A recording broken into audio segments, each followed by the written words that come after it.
we have to know our people. How do you know they're on the disengaged list or the engaged list or about to be engaged? You don't. And you are not energized from those activities. Right. So I think for leaders, it is important for you to really understand your people and their gifts and their interest.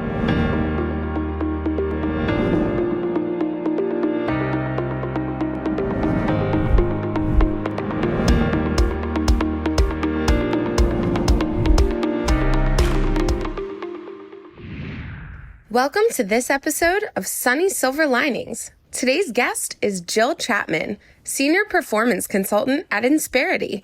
In today's episode, they chat about defining quiet quitting and its effect on the MSP community, engagement drivers, moving from disengaged back to engaged, and so much more. And now, your host, the founder and CEO of IT by Design, Mr. Sunny Kaila. Over to you, Sunny. Hi, Jill. Welcome to the show. Good morning. How are you? Good. So nice to see you back, joining me here on Sunny's Silver Linings. And I'm really excited about the topic today. And this was something new that I heard from you first, quiet quitting. And what you shared with me last time was there's a bigger conversation going on this topic on social media, and it's probably the really up there in terms of the hashtag performance. And I want to get into this topic, and because it is important, there are a lot of conversations going on around this topic. Let's start with understanding what is quiet quitting. How would you define it? What does it mean? I think that's the $64,000 question, because I think you can go two different ways with quiet quitting, right? Now, are people saying that they're doing this because they're drawing some boundaries and that they're trying to get their work and their life balanced in some form or fashion? If that's the case, it's maybe not that big of a deal or that bad of a situation, right? Or is it just what we've always known well before we ever invented hashtags? Is it just disengagement, right? And so to understand really what's the motivator behind the person who is deemed to be quiet quitting is where the secret sauce is, right? To understand what's going on with this particular individual. We've raised a generation, Sunny, of people who, this goes back to Gen X probably, but our generations are getting more and more transactional in nature, right? I'll do this for you, but what are you going to do for me, right? Yeah. So when it starts to come to work, it looks like, hey, you agreed to pay me $42,000 to do this, this, and this. You're asking me to do that. I'll do it. I'm happy to do it. I like this company. I like what's going on here. But if you want me to do that, let's make it 43,000, right? And making some distinctions about this is what I signed up for. This is what I'm providing for you. And I'm doing a good job. Just trying to get things in balance, right? That's not altogether a bad thing for a business owner to know that somebody's drawn a line, a bit of a line in the sand. But when they're disengaging, they're pulling back, they're just not giving you their full selves when they are showing up for that 42,000, that's the problem. And, there's been this whole hashtag thing, right? It kind of makes me laugh because I'm like, none of this stuff is new. We've been fighting this or dealing with this well before the pandemic and well before TikTok and well before all these things. But now we can put these, cool alliterations with it. So the one that is in juxtaposition to quiet quitting is conscious commitment, right? And so that one's the new one that's kind of raised its head. And that's really what we're looking for, right? Is a commitment both from the employer and the employee to get the job done to the best of everybody's abilities. Yeah, mutual commitment, right? So let's unpack this a little bit. So what I heard you say that is just more of a creative word. It existed in the past and we called it disengagement or actively disengaged people. Right. And then you also talked about, the new generation where it's more transactional, not a relationship. What occurred to me is like, quiet quitting, just like that. There are other hashtags like great resignation was there. Then great regret was there. I think marketing people are just doing a great job to help us kind of simplify it and have that rhyme where we Mm-hmm. remember it Mm-hmm. a little bit more. But the stuff is the same. What I see is that some people are doing really well working from home, and some people are not able to do well in terms of meeting productivity expectations and that alignment with purpose, vision, culture, and how you are contributing to the success of the team and yourself. So there is that. So, for example, recently what we found is that there was one of our BDR. BDR is business development rep, and the person is working from home, and we got to know when there's something related to the employer tax that there were two employers. She has just one company called IT by Design. Why there is another tax going on for her work? And what we got to know was she was doing two jobs. She was working our job, and then our kind of legal contract with anyone full time is that if you're going to engage in any kind of speaking, advisory, consulting, part time, full time job, you got to take written approval because we want to know who you are connecting with, because there is intellectual property. Like there are a lot of things that we don't want those things where they have access to get to go, for our competitors, direct competitors to know for that reason. So there's always that employment agreement clause. When we got to know, and it was a difficult situation for manager to handle because the person was already on some kind of disengaged list. That person is not really joining our events, team events, to overall the energy, like person feels tired when they join meetings. Then, of course, we all need some free time, some, replenishing time. But when we're doing two jobs and the family, something is going to suffer, right? But I just want Right. to put it out there is that in the new environment that got created because of COVID, things did change a little bit in terms of engaged and disengaged employee. And do you see any relevancy there with quiet quitting? Well, yes. And I think it kind of goes back to, you had mentioned the great resignation, right? I think during COVID, we all had an opportunity. We all had extra time on our hands, right? So we had an opportunity to reflect on how life was going for us. Now, reflections like this, again, happen all the time. What's been the phenomena is that we all did it at exactly the same time, right? They call these things, in the greater sense, if you were actually going to leave your organization and move to another one, they call it a turnover shock, right?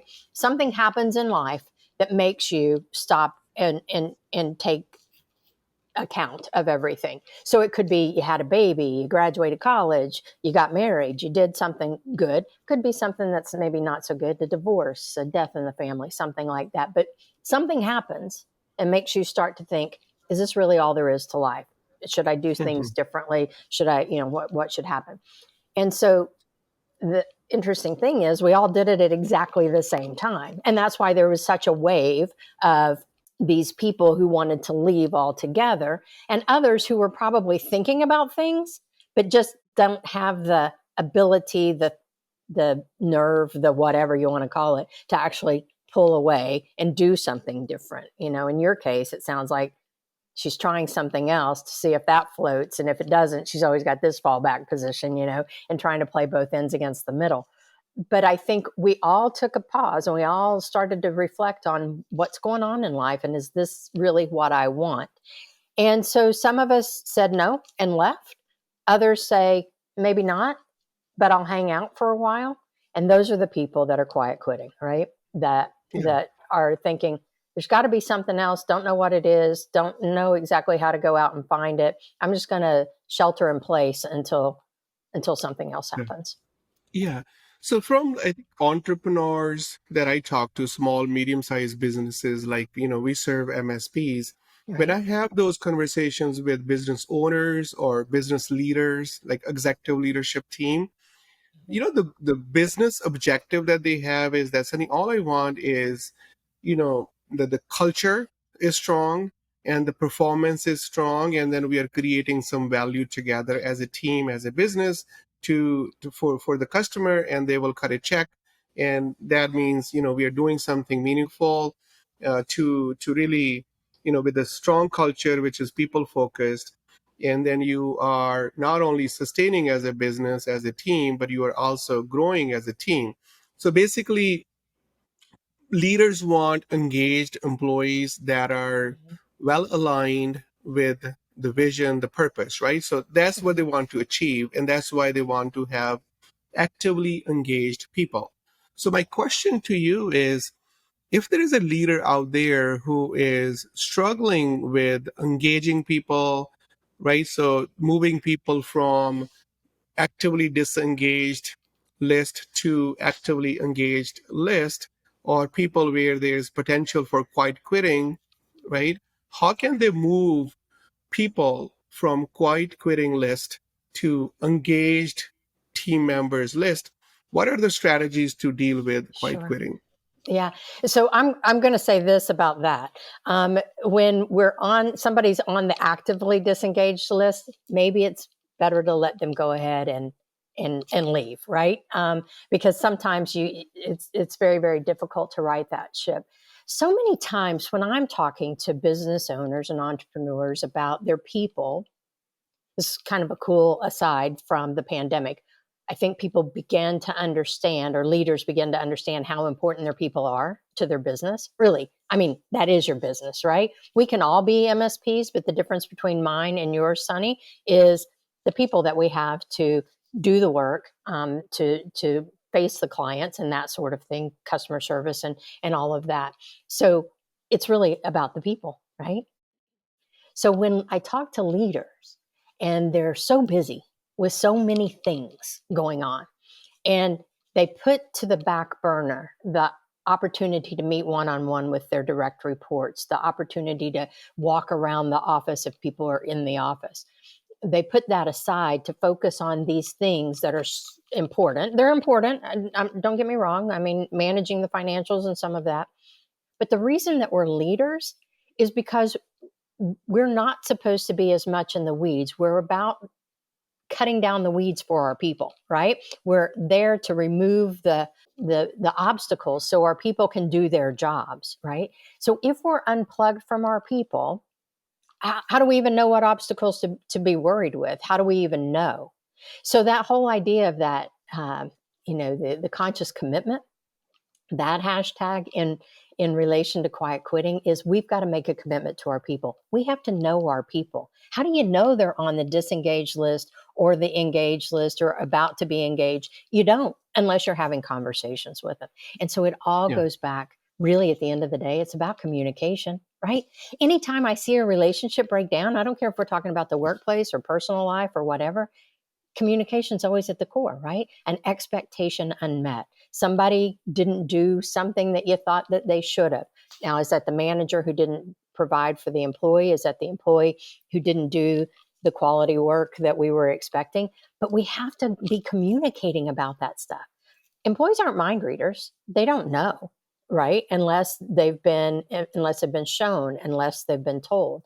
So we've got to open those lines of communication. If there's one walk away point, it's that. It's we've got to know who's working with us. We've got to know Yeah. what's going on with them. And the whole person shows up. So if I do have an employee who's struggling in the moment, I've got to know that about them, right? And I've got to try to do whatever I can to try to alleviate those pressures so that they can begin to refocus. Yeah, no, that's awesome. So, and you talk about, I think it's a nice segue to 9 engagement drivers, right? Right, So, right. so you always talk about 9 engagement drivers. So, can you walk us through those 9 engagement drivers? And I think that is key for leaders to move people, if that is the Right. possibility, to, from disengaged to engaged, right? So, Mm-hmm. what are those Right. 9 engagement drivers, and how leaders can benefit from those drivers? Right. Let's see how quick we can get through these, right? So the first one that I would mention, and some of these probably have a little bit more gravitas, a little bit more weight, or a little bit more germane to our conversation. But one of the things I think about is the expectation from employees for organizations that are probably flatter less hierarchical. They talk today about not careers of advancement, things that people with my color hair would think that that's what you're supposed to do is just, Yeah. keep climbing that Correct. ladder. But they Yeah. talk now about careers of achievement, of doing those sorts of things that matter to me, right? And so understanding that lofty titles, that's not where it's all at. Where it's at is who's doing the innovating, very rarely do those people with those super high titles have the newest greatest idea or the innovation that changes a process that's already going on. It's usually lower on one of the lower rungs that you start to see that. So understanding that people want to innovate, people want to provide, people want to do things better or differently from wherever they sit in the organization. And we can't be so tied to this idea of leadership and this is where all the good stuff happens. Nah, it's non-hierarchical, right? And so when somebody does something, being there to acknowledge it, to encourage it, and to give somebody their due if if they're the reason that we're running more efficiently, more effectively, or whatnot. So this idea of not being so consumed with the hierarchy or the pecking order, but Title. allowing people that opportunity to thrive wherever they sit in the organization and recognizing their Yeah, that's so. contributions. Yeah, if I can add to that a little bit, there is so that is so important because old days are all Mm-hmm, about that hierarchy, the org chart, the title based accountabilities and mm-hmm, responsibilities. And now, what I hear you say is that it should be more based on people's passion and unique ability when you talk about meaningful work, that it may mm-hmm, not fit in that title accountability chart, but kind of really looking at, okay, what you need to achieve as a team, as a unit in terms of activities inventory list, and can mm-hmm. we map that activity inventory based on people's superpower, their gifts, their Right. passion, right? Mm-hmm, So it's more on what gives them energy rather than frustration. And in mm-hmm. the same title, old way is that this title based list of job duties may include duties that gives you frustration because it's Right. not your unique ability. And so Mm-hmm, it's really more when you said, okay, I loved it, that mm-hmm, careers of achievement, not career of advancement, because that's old thinking mm-hmm. where it's kind of then your Monday morning will always suck because some of the job duty is going to give you Right. frustration and you are not energized from those activities. Right. So I think for leaders, it is important for you to really understand your people and their gifts Mm-hmm, and their interest, that mm-hmm, what is their energy building activity inventory list, and that is mapping with the business needs in terms of total activities that needs to be performed to achieve that business unit's result. mm-hmm, So I think that's a really great insight, mm-hmm, and that can be actionable very quickly by really understanding people's gifts and then mm-hmm. doing that talent and activity alignment based on that thinking. So thank you Right. for that. But what is that second driver? Right. So the second driver, and I don't, these aren't in any particular order. I just how they come to Yeah, mind. yeah, But so trust and transparency. So it kind of goes back to what we just talked about, right? The yeah, communication and about understanding your people. Well, yeah. your people have to trust you. They have to trust that you have their best interest, the company's best interest, the client's best interest at heart, right? That's how you motivate people, is this idea of trust. And then we have all these conversations around transparency, and is trust and transparency like two sides of the same coin, perhaps? But here's something that I think we struggle with in leadership positions with organizations, because somebody will hear the word transparency and they think they need to take their books and just open them up and shove them in front of all their employees' faces, right? Nah, Yeah, it's the stuff that I need to know to be yeah, most productive or most connected to my job. I don't care about all the minutia, right? I just yeah, need to know what's important to me. So being transparent with that information, being free flowing with that information, being ahead of the curve, not waiting to drop information off on people, but being being proactive about sharing that sort of thing. Because in the absence of information, what do people do? They start to make things up, right? They always make it up worse than it is. So in order to build trust, there's a level of transparency that's there, right? That I understand where you're coming from and what's going on. And now I can do something about it, right? So even if financials aren't looking the way that we need them to look, let's be open and honest with that so we can use the collective power of everybody in our organization to try to get us out of here, right? And try to think of new and different ways and things that we can do to try to right our ship. So trust and transparency is another one.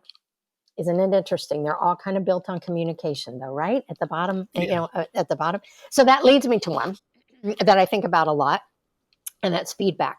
Because if you talk to somebody like me, and you say, your employees want feedback, I'm like, oh yeah, like I talk all day anyway. Like, why do I have to talk more? And then I think I have got to clean off my desk. I have to fill out 3 forms, and we have to do this online performance review or something like that. That's not what I'm talking about with feedback. With feedback, it's just the ebb and flow of conversation. It's just the give and get daily about what's going on in their world, what's happening with their client base, whatever the situation might be, correcting in the moment, right? Who wants to wait 6 months to find out that how you handled that back in January was not right? I don't know. Tell me in the moment so I can do something about it, because chances are I might repeat the same mistakes over and over again. I can turn any conversation into a generational conversation, I think. But when I think about the younger generations in the workforce, I heard somebody describe it this way a long time ago, but they said, think about the feedback I want, double that, double it again. And I'm probably meeting the younger generations about halfway for what they expect. Because again, so much of this is built into this generation about how we've raised them, right? We raised them, talk to us about everything. You're going to go on this medicine. Let's talk about it. Let's go to school. Let's tell everybody at school that you're on it. Let's talk about things before you make decisions. Let's all be. So if we've been raising them to do like this, then these conversations are expected to continue into work. Why would I shut up now, right? Like, I want to talk about the situations that I'm facing here at the office. So being available to your people, that's really where it's at, and communicating with them. But that feedback, critical for people to stay plugged in to your organization, because I don't care what generation you're from, we all want to do better than we did yesterday. We all want to improve. Yeah. We all want to make sure that what we're doing matters. And if you're not communicating with me and you're not showing me that, I'm just left out here to do my thing, Yeah. So what I'm hearing you say, Jill, is that for the new generation, and that is kind of now becoming majority of our workforce in all companies, that the way we have to provide feedback as leaders. So one, I heard timely, don't wait for the annual reviews or quarterly reviews. It's just in that moment of kind of really conversation where you are letting them know, like overall that, okay, how can they do better? How can you do better? So kind of, receiving and giving feedback by asking, okay, how can we do this better on both sides type of thing, but more frequent conversations on that with that question. Is there anything else that you see as a major change? Because I hear this question a lot from at least MSP owners and leadership teams. That's like now the new generation, things are different in terms of overall aligning them and where you can kind of really get the value out of that position and overall the productivity expectations, basically, right? So is there any other major difference that you want to share with leaders, that how can they handle this new workforce differently when it comes to feedback? I think it's to make sure that we're having that feedback. This was interesting, that what we saw with the pandemic, especially those 2 weeks to slow the spread that became 2 months, that became 2 years, I guess. And we watched managers fall into 2 camps. Those that were micromanagers and just in your stuff all the time, pinging all the time, what's going on, what's going on, what's going on. Dude, I can't do my work because you're interrupting all the time. Or those missing in action. I bet you these people acted that way when we were all together, but it just was, under a microscope when we went and into this remote work. So don't be either one of those guys, right? But find the happy medium. And you know how you can find that is talk to your people, ask them how do you want to get feedback from me? What does this look like? How often should we communicate? What's the best way to communicate? Because it's not always in a Zoom call, right? Sometimes it's a quick text or an IM or whatever kind of collaboration software that you're using at your organization. So understanding how do you want to receive feedback? What works for you as a leader? What works for them as your employee? Have conversations about these things. Novel idea, right? Okay. Yeah, no, so it's more like uh, timely conversations, Right. and really being not on, you said two camps, not Mm-hmm. kind of always pinging people that they're just always on these teams meetings, and Right. just kind of really spending too much time on this interaction where they don't have time to execute, and Mm-hmm. not even on the other side where you're all, just not being there, and Right. you're always executing and there's no communication going on, no collaboration going on.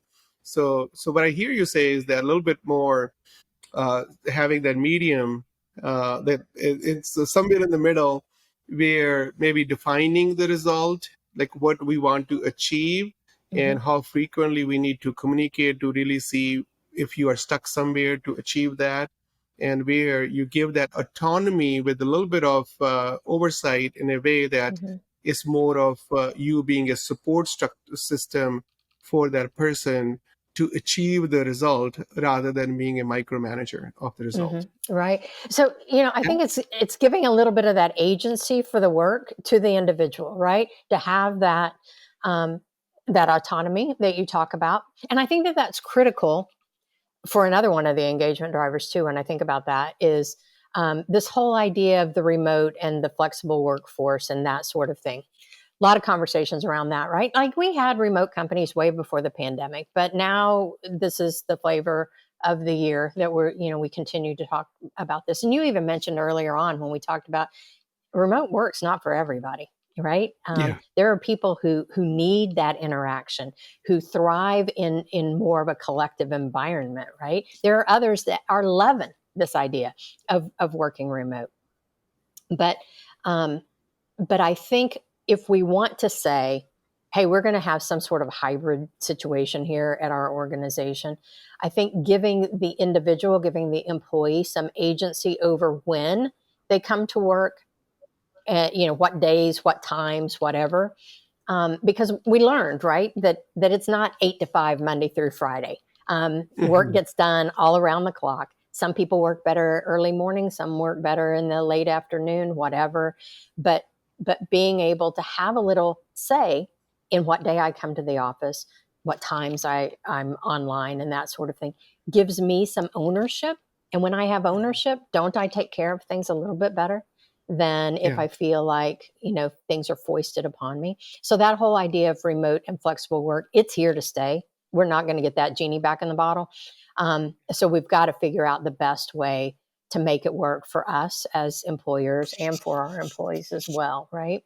Not sure that Elon Musk's mandate that we all come to the office, 80 hours a week, is the right answer. But maybe just letting people always work from home may not be the right answer either. They Yeah. talk about that, when they talk about management theories and all that sort of thing, where the magic tends to happen is when the people who aren't together all the time find themselves together for some reason. Like I'm walking to the coffee pot and I see somebody I haven't seen in a month and a half. Hey, what are you working on? And they start to share those ideas with me. And then I'm like, oh, wait, we could use that in our department. Hey, that's a great idea. That's where innovation and all that things. If you're just coming in every Tuesday and your whole team's coming in every Tuesday and that's the day you're all are coming in, we create a Tuesday echo chamber, right? Because we all know each other. We all talk about the same sorts of things. It's that, Yeah. it's those extra conversations that get fed Yeah. into us. That's where magic happens. So letting people come and go in a less stringent environment may be Yeah. another driver, right? Yeah. So what are the other? I don't. I know it's. You may not Right, remember right, all right. of We're them, constrained by right? time. So So let me see. Let's see. yeah. So what else is more like so really critical that we want to share Yeah. with leaders in terms of really where they can take something from our Hmm. conversation, Hmm. which is actionable on day one, to move as many people as they can from Hmm. disengaged to engaged, so they are not part of this, or this quiet quitting is Right, not impacting them right, to that right. level.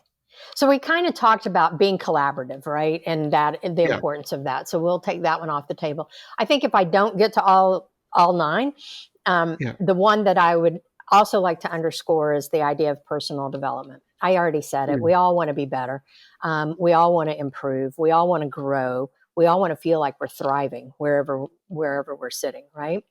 And here's the thing that happens: we've gone through this period where we were kind of stretched, pretty thin. We didn't have like a full complement of staff, right? People are leaving, and we're left kind of like hamsters on a wheel, to try to get the work done. And what's one of the first things that goes? Mm, that ability to send somebody to a conference, to let them have a couple of hours to do some online training or something like that. We tend to that idea of personal development suffers. But yet in our exit interviews, when we're talking to people about why they left, and I don't care what they tell you is why they left. They're always probably going to tell you I left for more money, but there had to be something that made them listen to that recruiter to get to the conversation about money, right? Because I've been mm, a recruiter all my life. I don't start my phone calls with, hey, I got a $127,000 job for you, right? Are you interested? No. I start with conversation about, what the job does and what they'll accomplish. And then I get to the salary. So they're going to tell you, because that's the quickest way for me to get out of my conversation with you in this exit interview. I can get to the door, I can leave, I'm moving on. But when you really peel it back and say, why did you listen? It's usually because I wasn't growing, I wasn't thriving, I wasn't being invested in, right? And so back to that idea of quiet quitting. Why on earth would we expect our employees to invest in us if we don't invest in them, right? And so giving those opportunities for personal development, I think, are critical, because you're going to find yourself in a catch 22. You don't do it, they leave. They leave, yeah, you don't have time to do it. So make the time. It's worth it. It's so much worth it, because you're going to invest in them. They're going to grow, they're going to rise, they're going to get better at whatever it is, right? So that's yeah. helping you as an organization, and it's helping them at the same time. And if there's one message to leave on, it's probably that: don't give up on the personal development for them Hmm. or for you as a leader, right? No, that's awesome. So that's a lot of great insights, Jill, to really not being a victim of quiet quitting hashtag. Right, right. And really, really, as leaders, kind of, so when I left India at close to like 18-year-old uh, farmer boy, Uh-huh. and my father said one thing, Sonny, it will be easier in your life to earn money. Yeah, it's always easier to earn money than people. Earn people and money will follow you. So I think what we're talking about here with that subject, and I always kept that with me, and I think that is where I, kind of scaled our business to the largest privately held MSP, Mm-hmm. because I'm very intentional about people. And coming to this country to just drive New York City yellow cab to just make some dollars and send some money back home. So taxi to tech journey, All right. tech entrepreneurship journey is because people is always my focus. And I think to your point, if there's one thing that we can do is really, I mean, of course, it always starts within that you got to Mm-hmm. be continuously growing and developing and transforming, and then helping other people with their personal development, where you create that environment and opportunity and invest in their personal development. Then they are also believing in that continuous transformation. And when people are growing, that is the biggest human need, because with that growth, they feel that they're making progress. It makes them more people of gratitude, and because their future is bigger today than yesterday, and that's in the Maslow hierarchy of needs. Mm-hmm. That is the most important need, to contribute and Mm-hmm. grow and Mm-hmm. contribute. So now they are contributing at a higher level because they develop as human beings. So as leaders, if we can Mm-hmm. focus on people, focus Right. on our continuous transformation and their continuous transformation. What I hear you say is that if there's nothing else you can take away from this, if we just take that piece of personal development for our people, and of course, you are included in that, Mm-hmm. and then we can be good leaders.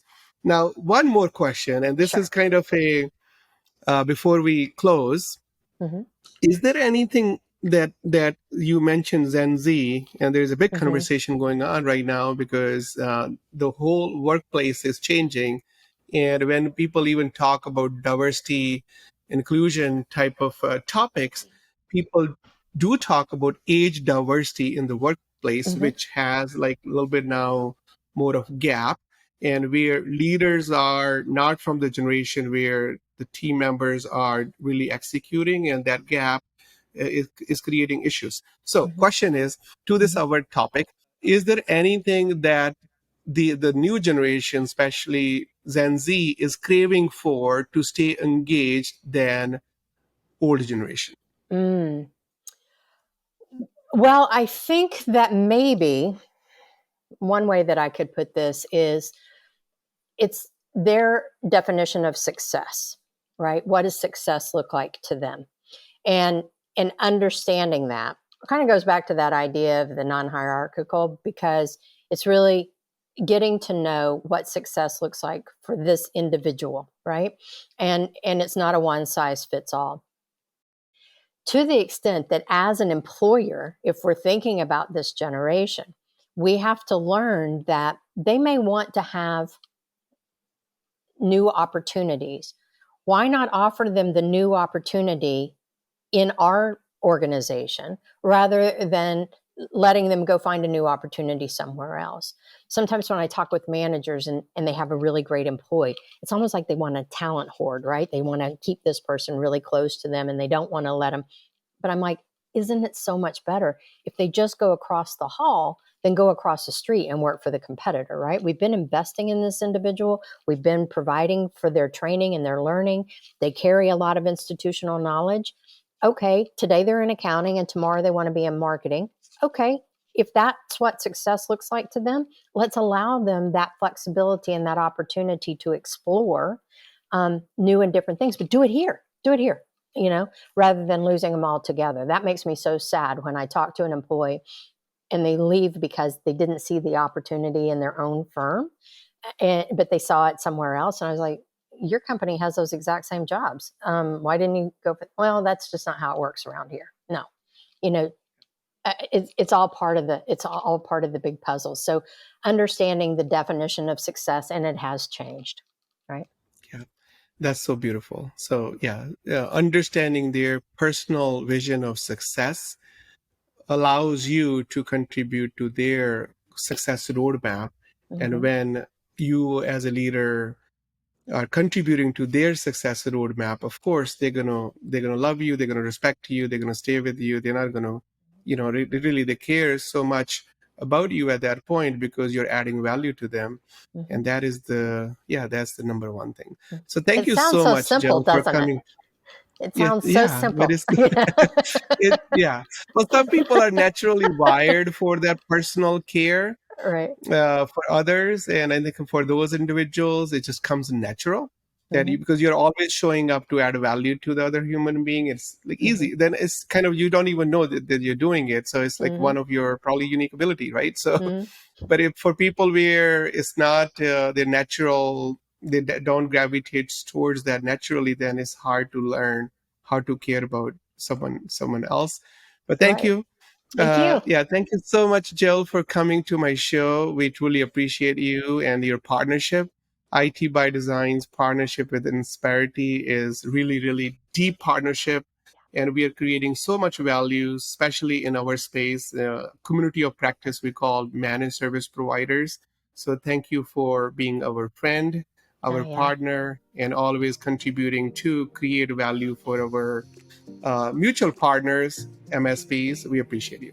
Hey, thank you so much. And thanks for the opportunity. Always wonderful to see you, Sunny. Always wonderful.